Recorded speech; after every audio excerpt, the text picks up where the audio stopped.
है, नमक हमारा खाया 5 साल। तो मोदी जी जिंदाबाद। आज हर आदमी मोदी का कायल है। मोदी जी को फिर से लाना है और 400 से पार जाना है। सालों में उन्होंने काम ही ये किया पब्लिक को बांटने का। राम बीजेपी के नहीं है, राम हिंदुओं के हैं। उत्तरी पश्चिमी दिल्ली से प्रत्याशी योगेंद्र चंदोलिया जी की ये जनसंपर्क यात्रा और जगह जगह जाके जनता से संपर्क किया जा रहा है। जनता को वोट के लिए कहीं ना कहीं जो है वो बोला जा रहा है। अब की बार 400 पार का नारा है, लेकिन जो अपोजिशन में जो प्रत्याशी हैं उदित राज, वो पहले भी यहाँ से सांसद रह चुके हैं। मुकाबला टक्कर का है। लोगों से बात कर लेते हैं। कार्यकर्ता हमारे साथ में मौजूद हैं। क्या लगता है कितनी जबरदस्त टक्कर होने वाली? वो तो हमारे ही है बच्चा, हमने तो उसको बनाया था। वो तो उसकी गलती नलायक उधर चला गया है, नमक हमारा खाया 5 साल है। कम से कम उनको इतनी तो अकल होनी चाहिए। हम बुजुर्ग आदमी है, 75 भी क्रॉस कर गए हैं। कम से कम तो जा रहा नमक खा के 5 साल और हमारे केस ही बोलते हैं। उन्होंने कहा विचारधारा काम नहीं करी, बीजेपी की शूट नहीं करी उनको। क्यों नहीं करी भाई? हम पूरे उनको इतना मान सम्मान दिया, 5 साल में कितना फंड उनका लगवाया, पैसा दिया। मैं भी उनकी कोठी गया था। अच्छा। हाँ, मैं भी लेटर पैड भी उनका लेके आया था। मैं एम्स में दिखाया भी था अपने आप को। तो फिर भी उनको नहीं जाना चाहिए, बस आना होता तो। बार तो कांग्रेस ने भरोसा दिखाया है और दूसरा तो वैसे ही डूबता जा जाए। वो पप्पू कहाँ गया? कांग्रेस कहाँ से है? कांग्रेस भूल जाओ। खाली वो घोड़ू था जेल वाला और उसको जेल में डाल दिया। तो मोदी जी जिंदाबाद।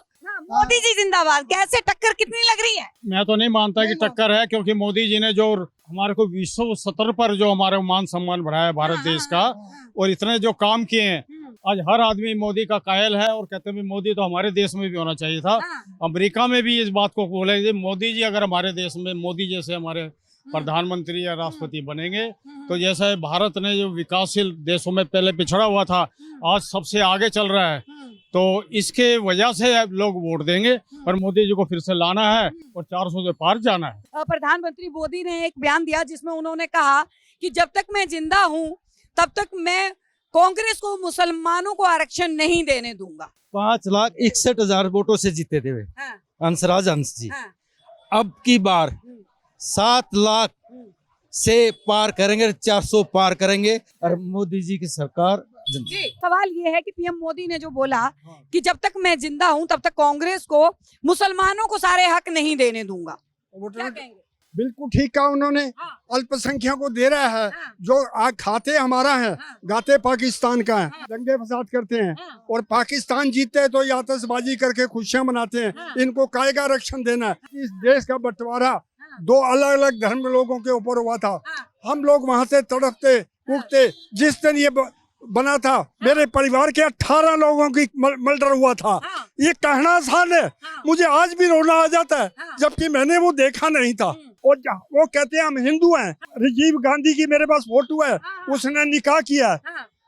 अगर हिंदू शादी करे, अगर सनातनी धर्म से कर ले तो ठीक है, और अगर वो आर्य समाजी तरीके से कर ले वो भी ठीक है। गुरुद्वारे में जाके भी कर ले तो ठीक है। निकाह किया तो इसका मतलब वो मुसलमान है। मंदिर में जाते नहीं है और जनेऊ पहन के, कोर्ट के ऊपर जनेऊ पहन के वोट मांगने आते हैं। अगर हिम्मत रखो तो हमारी जैसी रखो। क्या बात है, बहुत बढ़िया। देखिए, कांग्रेस अध्यक्ष, राष्ट्रीय अध्यक्ष मल्लिका अर्जुन खड़गे ने एक बात बोली कि ये राम और शिव की लड़ाई है। तो ये जानना जरूरी बन जाता है कि राम और शिव, यानी कि राम जो है वो बीजेपी के और शिव जो है वो कांग्रेस के, क्या कहेंगे? देखिए, राम सबके हैं और शिव का कुछ भी नहीं है। देखिए मेरी बात सुनिए, हर आदमी के, हर राष्ट्र के साधन सीमित होते हैं। सीमित साधन में अनंत आवश्यकताएं पूरी करनी पड़ती हैं।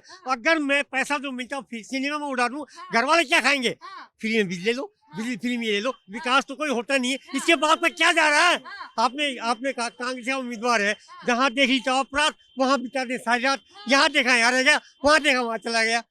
हाँ, तो देखिए, हाँ लगा था। क्या कहना चाहेंगे? शिव को बांट दिया। मतलब राम और शिव को बांटना ही। जो खड़गे ने बोला कि शिव और राम की लड़ाई है।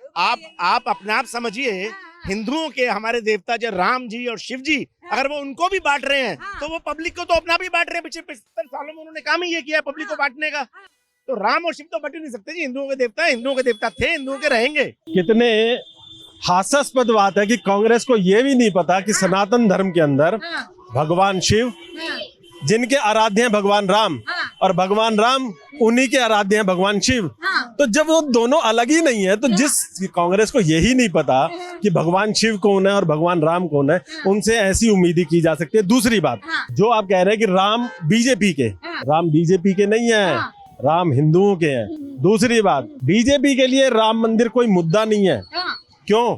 क्योंकि राम मंदिर भारत के सनातन धर्म के हिंदुओं की आस्था का प्रतीक है, उनकी श्रद्धा का प्रतीक है, उनकी अस्मिता का प्रतीक है, जो 500 वर्ष के बाद आज हम गर्व से कह सकते हैं कि जय श्री राम। 500 वर्ष के बाद आज हम गर्व से कह सकते हैं भारत माता की जय। ये सौभाग्य हमें प्राप्त हुआ है मोदी सरकार के अंदर। जी देखिए, लगातार जनता का रुझान जो है वो आप देख रहे हैं, पल पल अपडेट जो है वो हम आपको दे रहे हैं सौगंध टीवी के जरिए। उत्तरी पश्चिमी दिल्ली लोकसभा सीट की तमाम अपडेट आप तक पहुंचेगी। चैनल को सब्सक्राइब जरूर कर लीजिएगा, बने रहिए हमारे साथ, देखते रहिए सौगंध टीवी। आप देख रहे हैं सौगंध टीवी, सौगंध वतन की।